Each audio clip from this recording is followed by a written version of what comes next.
नमस्कार दोस्तों, आपका स्वागत हमारे YouTube चैनल पे। उम्मीद है आप लोग मस्त होंगे, जबरदस्त होंगे और मस्ती में पढ़ाई भी कर रहे होंगे। तो फिर से मैं आपको दीपावली की हार्दिक शुभकामनाएं। आपके घर में लक्ष्मी जी का वास हो, पढ़ते रहें, मुस्कुराते रहें।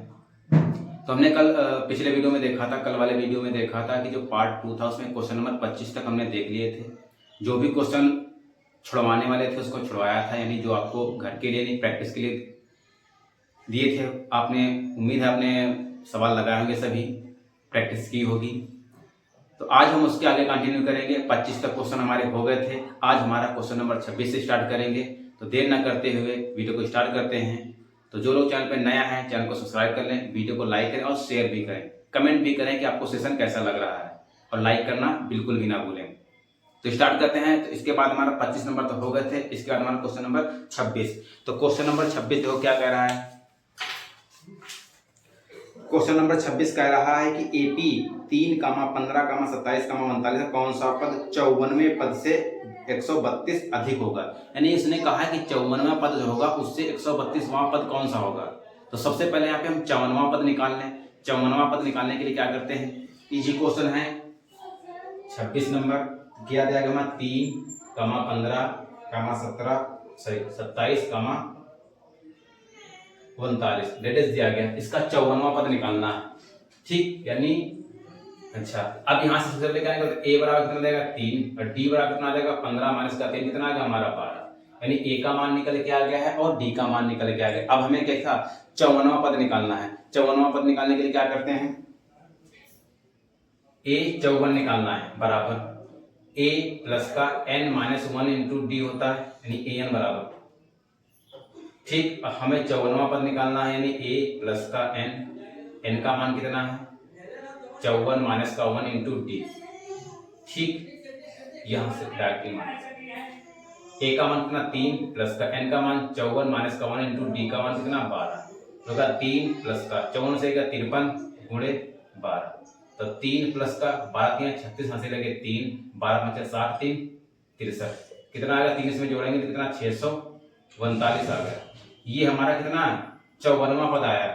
कितना आया हमारा 54वां पद 649 आया है। अब उसने कहा है कि 54वें पद से कितना है 132 अधिक होगा। 54वें पद से कौन सा पद 132 अधिक होगा 54 पद से। अगर हम इसमें जोड़ेंगे 132वां पद, यानी 639 में अगर हम 132 जोड़ेंगे कितना आएगा हमारा 639 में 132 जोड़ेंगे तो 9 2 11 3 4 कितना है 771 आ गया।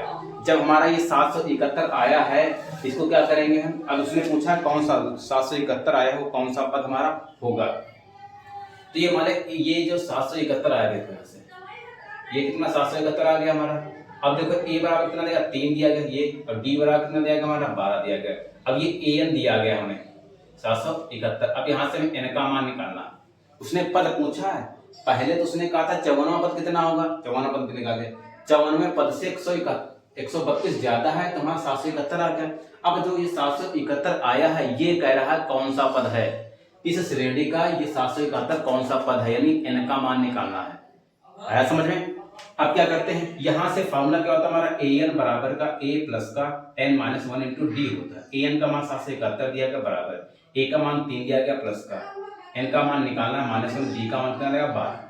3 इधर आएगा तो कितना आ जाएगा, 3 घटा देंगे कितना 768 आ जाएगा बराबर का ये आएगा 12n माइनस का 12। 12 इधर लाएंगे जुड़ जाएगा हमारा, तो 12 जब इधर लाएंगे तो जुड़ जाएगा हमारा। देखो ये कितना आ जाएगा 10 इधर 8 700 कितना हो जाएगा हमारा 780 हो जाएगा बराबर 12। भाई माइनस का 12 है, इधर लाएंगे तो प्लस के हो जाएंगे, और प्लस के हमने इनको जोड़ लिया 780 हो गया। अब यहाँ से n बराबर कितना आ जाएगा हमारा 780 बटे 12, 12 का हमारा 12 6 72, 6 बचा 12 पंचे 60, तो n बराबर कितना आ गया 65। यानी यहाँ से कह सकते हैं कि जो 65वां पद होगा वो 771 होगा। समझ में आया नहीं।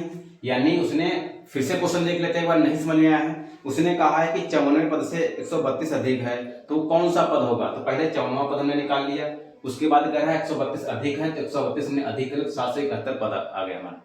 जो 771 है ये पूछ रहा है समांतर श्रेणी का कौन सा पद है, तो यहां से हम n का मान निकालेंगे तो हमारा 65वां पद है जो 771 होगा। तो उम्मीद है क्वेश्चन समझ में आया होगा। इसके साथ लेना चाहे इसके साथ ले लें इसका।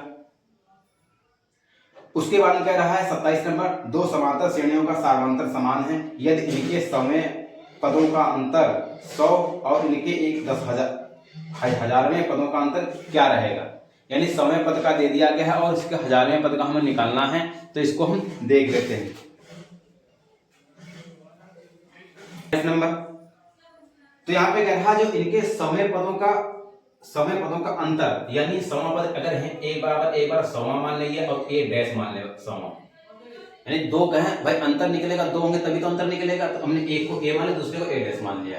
तो यानी a 100 और a डैश 100 का अंतर जो दिया गया कितना दिया गया है 100 दिया गया, ये दिया गया है। अगर इसको निकालेंगे तो क्या आएगा a प्लस का 99d माइनस का, इसको निकालेंगे तो a डैश प्लस का 99d ये आ जाएगा बराबर का 100। जब इसको खोलेंगे तो a प्लस का 99d माइनस का a डैश माइनस का 99d बराबर का 100। तो ये 99 कर गया हमारा, तो a प्लस का a डैश बराबर कितना आ गया हमारा 100। इसको हमने समीकरण 1 मान लिया, यानी a प्लस a डैश का मान कितना 100 आ गया है। उसके बाद कहा है इसने 1000वें पद का, उसी जैसे इसको मान ला, यानी a बराबर हमने 1000 मान लिया, तो a डैश कितना मान लिया 1000, इसको भी मान लिया, तो उसने a 100 यानी क्या जाएगा हमारा a 1000 माइनस a डैश 1000। इसका उसने अंतर पूछा है कि इसका अंतर कितना होगा, क्या होगा इसका अंतर कितना होगा, तो ये भी हो जाएगा a प्लस का 999d माइनस का a डैश प्लस का 999d बराबर का, यहाँ से a प्लस का 999d माइनस का a डैश माइनस का 99d बराबर ही, तो ये कर दिया है हमारा। तो a प्लस का a डैश बराबर कितना आएगा, ये उसका अंतर निकालना है, सॉरी यहाँ पे माइनस। अब देखो यहाँ पे इनका योगफल 100 आया था, इनका अंतर हमें निकालना है, तो यहाँ से एक सीधी सीधी बात है कि जो हमारा 100वें का अंतर होगा वही हमारे 1000वें का भी अंतर होगा। तो यहाँ से मोटी मोटी बात है कि a माइनस a डैश भी कितना हो जाएगा हमारा 100 हो जाएगा। ठीक भाई, जो हमारा इनका योगफल होगा, सॉरी ये माइनस है भाई, माइनस का मान मिस्टेक हुई, तो जब यहाँ पे a माइनस 100 है तो यहाँ पर भी कितना आएगा हमारा a माइनस a का 100 आ जाएगा। तो जो 100वें पद का अंतर होगा वही हमारे 1000वें पदों का अंतर होगा। तो उम्मीद क्वेश्चन समझ में आएगा, बहुत अच्छे समझाने की कोशिश की है। उसके बाद क्वेश्चन नंबर 28 बहुत इजी क्वेश्चन है, कह रहा है 3 अंकों वाली कितनी संख्याएं 7 से विभाजित हैं। 3 अंकों वाली, यानी 3 अंक कहां से स्टार्ट होता है, 100 से स्टार्ट होता है। तो 100 के बाद अगर हम इसको सारणी इसकी बना के दिखाते हैं, अगर हम इसका 28 नंबर देखते हैं तो यहाँ पे है 7 से विभाजित होने, और 7 से विभाजित होने वाली पहले 3 अंकों वाली 100 से स्टार्ट होती है भाई, 100 में ही पहले 3 है। अगर कहा जाए 3 अंकों की छोटी संख्या तो 100 होती ना, तो 100 से ही स्टार्ट 3 अंकों वाला। अब कह रहा 7 से विभाजित होने वाला, तो 7 से विभाजित होने वाली कौन सी संख्या हो जाएगी हमारी 105। पहली हमारी 105 होगी, दूसरी कितनी है 112 होगी। इस तरीके से हमारी कितने कहां तक कह रहा है 3 अंकों तक। और 3 अंकों सबसे बड़ी संख्या कौन सी होती है 999। तो 999 से पहले संख्या कौन सी करती है हमारी 994। कितनी करती है हमारी 994। यानी ये सारणी पहले आपको बनानी पड़ेगी, यानी 7 से विभाजित 7 से कटने वाला, तो 7 से 3 अंकों पहले ये कटेगी और अंतिम वाली संख्या 994 कटेगी। तो यहां से क्या कह रहा है कितनी संख्याएं हैं, यानी पूछ रहा है, यानी ये a बराबर तुम्हारा हो गया 105 और b बराबर कितना हो जाएगा 7 और an बराबर कितना हो जाएगा 994। तो यहाँ से n का मान निकालना है, कौन से मान में से an बराबर a प्लस का n माइनस 1 इंटू d से। तो उम्मीद है समझ में आएगा, इस तरीके से आप लगा लेंगे।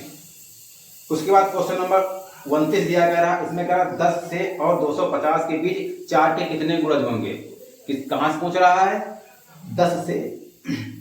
10 और 250 के बीच, 10 और 250 के बीच कितने हो जाएंगे हमारा 4 से विभाजित करना। तो अगर इसको हम देखें 29 नंबर, तो 4 से विभाजित होना भाई 10 है, 10 के बाद 4 से विभाजित वाली कौन संख्या 12 आएगी, तो 12 आ जाएगी, फिर 16 आएगी, फिर ऐसे करके 250 के बीच में कहा है, तो 250 के बाद कितना चाहिए 248। जो 248 है वो हमें 4 से कटेगी, तो वहां पर भी क्या निकालना है, n यहाँ पर भी निकालना है। जैसा 29 नंबर में ये सब कुछ दिया गया वैसे इसमें भी जैसा 28 नंबर में सब दिया गया वैसे 29 नंबर में दिया गया, n का मान उसमें भी निकालना है। तो क्वेश्चन 28 नंबर और 29 नंबर आप लगाइएगा। उसके बाद क्वेश्चन नंबर 30 कह रहा है n के किस मान के लिए दोनों समांतर श्रेणियां ये के nवें पद बराबर हो गए। क्या होंगे, इसके nवें पद बराबर हो गए। तो इसको देख लेते हैं, अच्छा क्वेश्चन है। 30 नंबर कह रहा है कि n के किस मान के लिए दोनों समांतर श्रेणियों 63, 65, 67 और 3, 10, 17 के nवें पद बराबर हो गए। यानी यहां से दो समांतर श्रेणी दी गई हैं, इनका जो nवां पद है वो हमारा क्या है, बराबर है। तो सबसे पहले यहां से प्रथम पद a बराबर कितना आएगा 63 और d बराबर कितना आएगा 65 माइनस का 63 कितना आ जाएगा हमारा 2। यहाँ भी a बराबर कितना आ जाएगा हमारा 3 और d बराबर कितना आ जाएगा 10 माइनस का 3 कितना 7 आ जाएगा।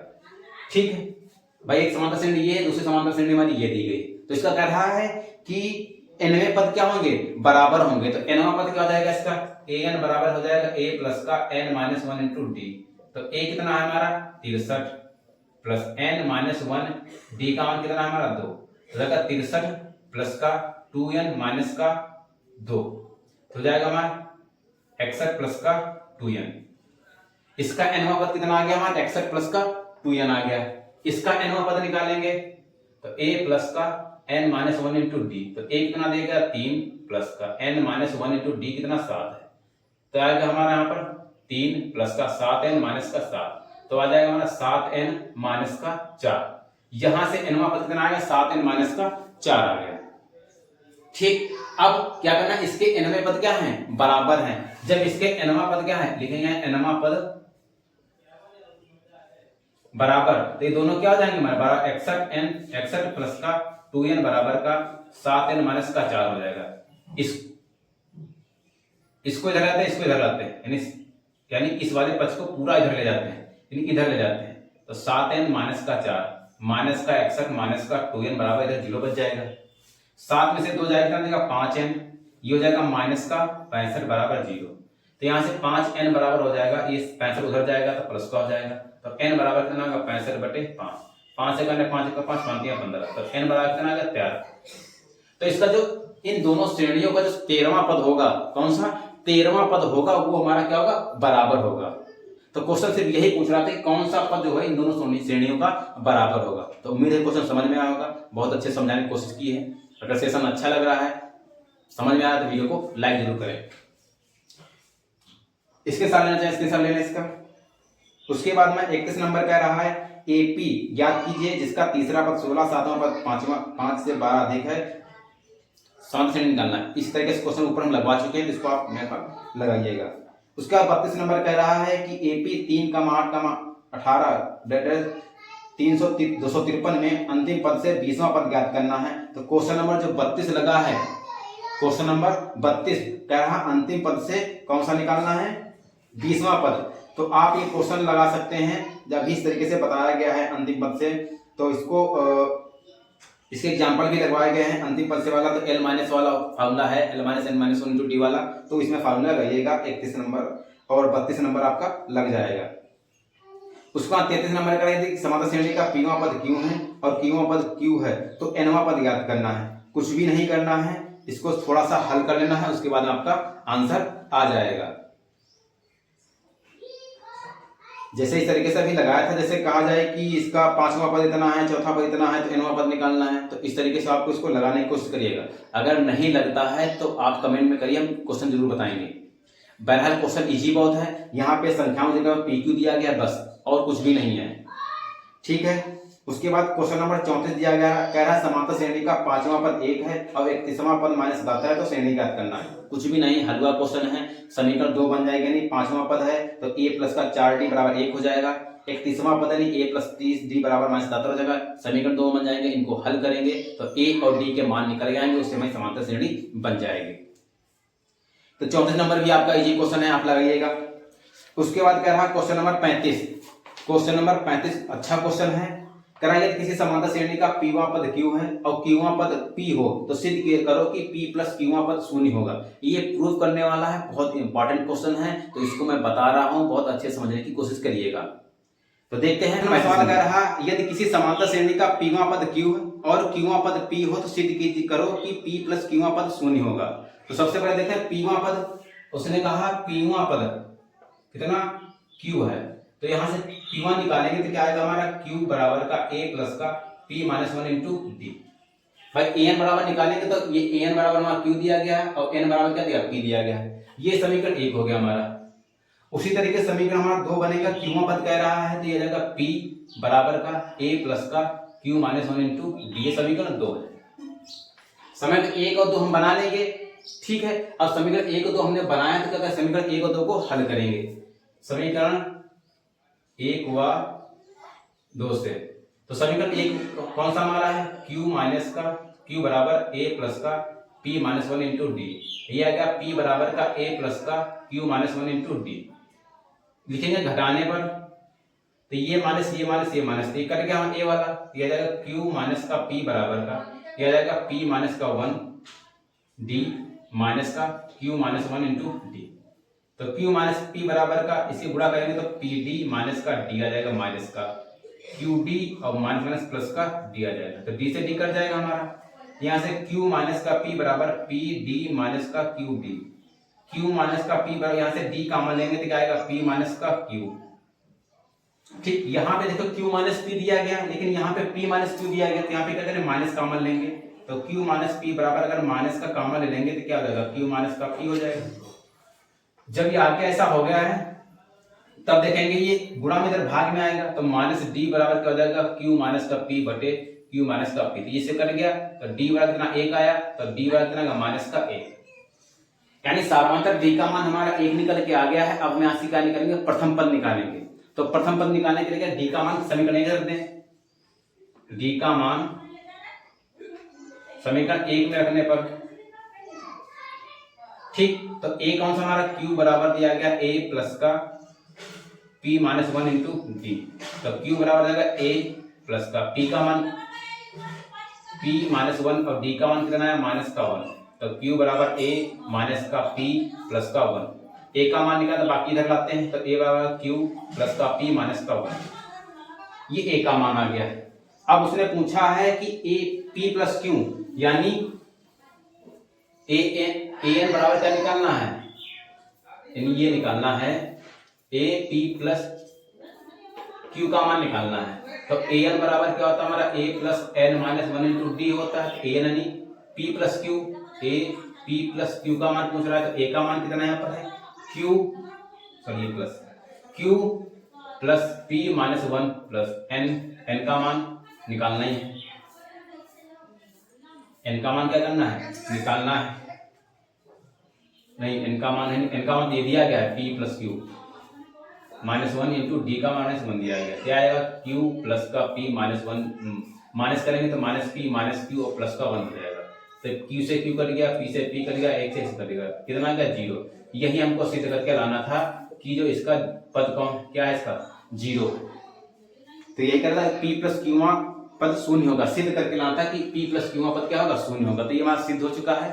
तो आप इसको पुनः देखें एक बार तो आप अच्छे से आपको समझ में आ जाएगा। स्क्रीनशॉट लेना चाहे स्क्रीनशॉट ले लें इसका। उसके बाद 36 नंबर कह रहा है कि सिद्ध कीजिए किसी समांतर श्रेणी के प्रारंभ से 8वें तथा अंत से 8वें पदों का योग प्रथम तथा अंतिम पदों के योग के बराबर है। जब इसका हम समीकरण बनाएंगे, पद निकालेंगे कि 8वां पद है तो a plus r minus 1 into D हो जाएगा, फिर अंत से तो l माइनस वाला हो जाएगा, और फिर जो इनका जो प्रथम पद और अंतिम पद का योग है इसे बराबर कर देंगे तो हमारा आंसर आ जाएगा। इसको आप लगाने की कोशिश करिएगा, इजी क्वेश्चन है। उसके बाद 37 नंबर कह रहा है कि एपी के चौथे और 8वें पदों का योग 24 है, छठे और 10वें पदों का योग 44, तो एपी के 3 पद निकालना है। तो मैं इसकी आपको हिंट दे रहा हूँ, आप लगाइएगा। नंबर की हिंट दे रहा हूँ, आप लगाइएगा। उसने कहा चौथा पद यानी a प्लस का 3d और 8वें पद का योग प्लस का a प्लस का 7d बराबर कितना 24 हो जाएगा। तो ये 2a प्लस का 10d हो जाएगा बराबर 24 हो जाएगा। 2 कॉमन लेंगे तो a प्लस का 5d बराबर 24, तो a प्लस का 5d बराबर कितना देगा 12। यहाँ से ये बन गया है। इसी तरीके से छठा करेंगे तो a प्लस का 5d प्लस a प्लस का 10वां पद है तो 9d बराबर 44 दिया गया है। तो 2a प्लस का 9 5 14d बराबर का 44, तो यहाँ से 2 कॉमन लेंगे तो a प्लस का 7d बराबर का 44, तो a प्लस का 7d बराबर कितना आएगा 22 आ जाएगा। ये समीकरण 2 हो गया हमारा। और ये समीकरण 1 हो गया। तो इन समीकरण को हल करेंगे, ए और बी का मान आ जाएगा, तो इसके हम प्रथम 3 पद निकाल लेंगे। उसके बाद क्वेश्चन नंबर 38 कह रहा है, तो 38 नंबर की भी हिंट दे रहे हैं, इजी क्वेश्चन है। कह रहा सुब्बाराम ने 1995 में 5000 के मासिक वेतन पर कार्य आरंभ किया और प्रत्येक वर्ष 200 रुपए की वेतन वृद्धि करते हैं। यानी पहले वर्ष उनको 500 मिले, फिर अगले वर्ष 200, फिर अगले वर्ष 200, ऐसे 200 रुपए की वो वृद्धि करते रहे। तो किस वर्ष में उसका वेतन 7000 हो जाएगा? तो यानी यहाँ श्रेणी बन जाएगी, 5000 पहले वर्ष का है, उसने 200 रुपए की वृद्धि कर रहा है, कितना हो जाएगा? अगले वर्ष कितना? 5400 हो जाएगा। उसने कहा 7000 हो जाएगा, तो 7000 होगा वो कौन से वर्ष में होगा, कितने वर्षों बाद होगा? तो यहाँ से ए बराबर कितना दिया गया हमारा? 5000 और डी बराबर कितना हो जाएगा? 200 और ए एन बराबर कितना दिया गया हमारा? 7000। तो यहाँ से एन का मान निकालना है, तो निकल आएगा। एन का मान निकालेंगे तो हमारा वर्ष भी निकल के आ जाएगा। तो इजी क्वेश्चन है, अगर आप समझने की कोशिश कर रहे हैं तो अच्छे समझ में आएगा, अगर आप समझ नहीं रहे हैं तो क्वेश्चन समझ में नहीं आएगा। उसके बाद क्वेश्चन नंबर 39 कह रहा है कि रामकली ने किसी वर्ष के प्रथम सप्ताह में 50 रुपए की बचत की और फिर अपनी साप्ताहिक बचत 17.5 बढ़ाती गई। यानी 50 से बचत की, फिर हर वर्ष क्या होती है? बढ़ाती गई। एनवें सप्ताह में उसकी साप्ताहिक इतने रुपए हो जाती, तो एन का मान निकाल। ये भी हमारा अगर 39 नंबर देखेंगे तो उसने क्या 50 रुपए पहले बचत की और फिर क्या 17.5 की, अगले क्या 67.5 हो जाएगा। ऐसे से करके उसने 207 रुपया 50 पैसा कर लिया। तो यहाँ भी एन का मान पूछ रहा है किस वर्ष में, तो यहाँ से ए बराबर कितना आ जाएगा? 50 और डी बराबर कितना आ जाएगा? 17.5 और ए एन बराबर हो जाएगा 207.50। यानी एन बराबर यहाँ भी निकालना है। तो यहाँ जो 38 और 39 है, 38 और 39 में दोनों में जो फार्मूला लगेगा हमारा वो लगे ए एन बराबर का ए प्लस का एन माइनस 1 इंटू डी। ये फार्मूला लगेगा, यहाँ से इनका मान निकल के आ जाएगा। तो उम्मीद है क्वेश्चन समझ में आ रहे होंगे। उसके बाद कह रहा है क्वेश्चन नंबर 40, किसी समांतर श्रेणी के 7वें पद का 7 गुना और उसके 11वें पद के गुने के बराबर है श्रेणी का 8वां पद। तो 40 नंबर की हिंट दे रहे हैं। तो कह रहा है इसका 7वां पद यानी ए प्लस का 6d हो जाएगा और 11वां पद यानी ए प्लस का 10d, ये हो गया हमारा। कह रहा है कि 7वें पद का 7 गुना, 7वें पद का 7 गुना और 11वें पद का 11 गुना इसके बराबर है। तो यहाँ से 18वां पद निकालना है। तो यहाँ से हम ए और डी के मान निकलेंगे, यहाँ से उसका 18वां पद निकाल लेंगे। तो इसको लगाने की कोशिश करिएगा। तो आज हमारे इस प्रश्नावली में 40 क्वेश्चन थे, तो 40 क्वेश्चन हमारे हो चुके हैं, यानी पार्ट 3 था हमारा वो समाप्त हो चुका है। तो जो क्वेश्चन इसमें छुड़वाए गए हैं उस क्वेश्चनों को लगाने की जरूर कोशिश करिएगा, क्योंकि सवाल नहीं लगाएंगे अगर देखेंगे, देखने से कुछ भी नहीं होता है। जैसे आप अगर 4 व्हीलर सीखना चाहते हैं, आपको पता है कि क्लच दाब के गियर डालना है, फिर गियर को एक्सीलरेटर को लेना है, फिर क्लच को धीरे छोड़ना है, ये आपको देखने में अच्छा लगता है, लेकिन जब आप प्रैक्टिकल करेंगे तो आप बिल्कुल गाड़ी को ठोक देंगे, जाहिर सी बात, क्योंकि कोई चीज के लिए अभ्यास जरूरी होता है। अगर अभ्यास नहीं करेंगे तो गाड़ी भी नहीं चला पाएंगे और मैथ भी आपको नहीं आएगी। तो इसलिए रिवीजन करते रहें। जो क्वेश्चन नहीं लगे उनको कमेंट में जरूर बताएं कि किस प्रश्नावली का कौन सा क्वेश्चन नहीं लगा है, नहीं समझ में आया है, उसको फिर से बता दीजिए। सब कुछ आपको वीडियो के माध्यम से बताया जाएगा। तो फिर से दीपावली की ढेर सारी शुभकामनाएं। जब दीपावली में मैं नहीं बैठ रहा हूं तो आपको भी नहीं बैठना है, क्योंकि बोर्ड के एग्जाम आपको 2 से 3 महीने बचे हुए हैं, इसके बाद आपके बोर्ड के एग्जाम होने हैं। ठीक है, तो पढ़ते रहें, मुस्कुराते रहें और मिलते हैं नेक्स्ट वीडियो में नए जोश नई उमंग के साथ में, नए प्रश्नों के साथ में। जो इसके आगे जो प्रश्नावली है उसके जो फार्मूले हैं, उसके जो उदाहरण हैं, सबको देखेंगे, अच्छे से समझने की कोशिश करेंगे। तो जो क्वेश्चन इसमें छुड़वाएंगे उनको लगाइएगा। तो मिलते हैं नेक्स्ट वीडियो में, तब तक के लिए जय हिंद।